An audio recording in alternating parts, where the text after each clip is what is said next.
Early morning, here to look at this house.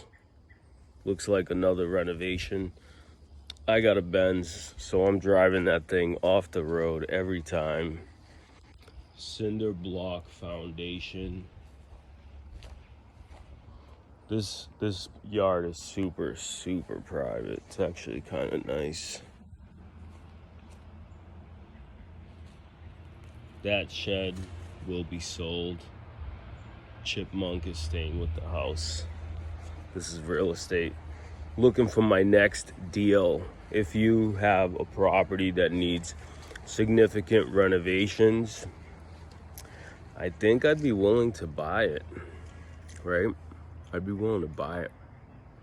I like these deals. It's a lot of work, but overall, if you do it right and you stay calculated, it's pretty much worth it because you can buy something, fix it up, which is super fun, and labor intensive and also like a pain in the ass. But then you got this really nice place and you end up selling it and you end up making money.